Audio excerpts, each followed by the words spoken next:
India आघाडी गेल्या लोकसभेच्या नंतरच ब्लॉक झालेली आहे. त्यांच्यात कुठेही एक वाक्यता नाहीये. तुम्ही जर आता पाहिलं असेल दिल्लीला झालेलं जंतर मंतरचं आंदोलन, त्याच्यामध्ये सुद्धा हे सगळेजण आपापल्या पद्धतीने राजकीय फायदा कसा उचलायचा याच्यासाठी यांच्या वेगवेगळ्या स्पर्धा लागलेल्या आपल्याला पाहायला मिळाल्या. कुणातही एक वाक्यता नव्हती.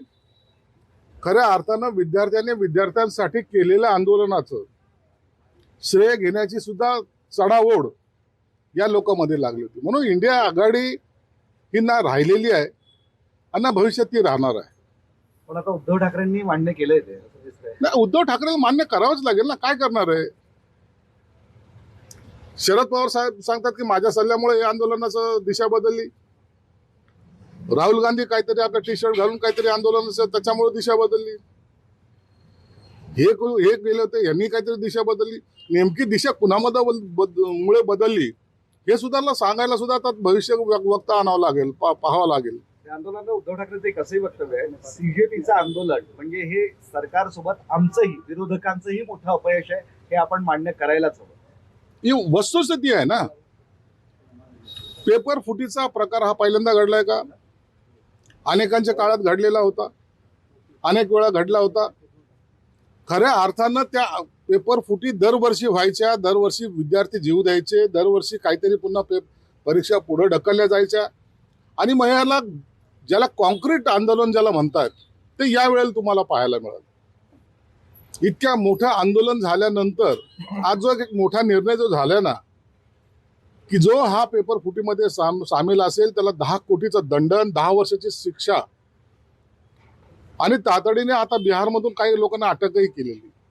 म्हणून आंदोलन पूर्वी काही कमी प्रमाणात व्हायचे, पण हे आंदोलनामुळं आता या शिक्षण क्षेत्रामध्ये वेगळी दिशा जरूर आता पाहायला मिळेल.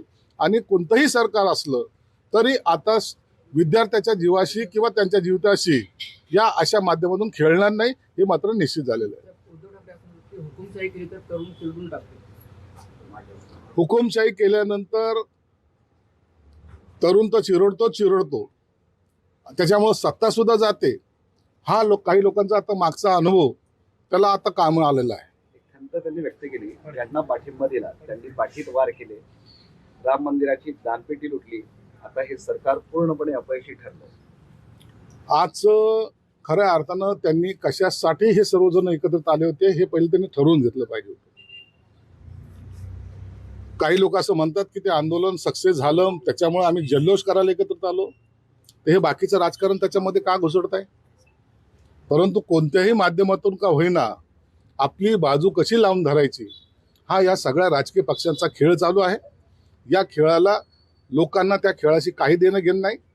आज सर्वसामान्य माणूस किंवा विद्यार्थी खुश यासाठी आहे की आता मी जो अभ्यास करेल, आता जी मी परीक्षा देईल त्याचा कुठेही पेपर लीक होणार नाही आणि माझ्या गुणवत्तेवर मला आता जॉब मिळतील. या आनंदामध्ये आज देशातला सर्व तरुण वर्ग रस्त्यावर चांगल्या प्रकारचा आनंद साजरा करतो. धर्मेंद्र प्रधान यांच्या राजीनाम्यानंतर आता प्रल्हाद जोशी यांच्याकडे चार्ज दिला आहे, मात्र श्रीकांत शिंदे यांच्या नावाची चर्चा सुरू आहे.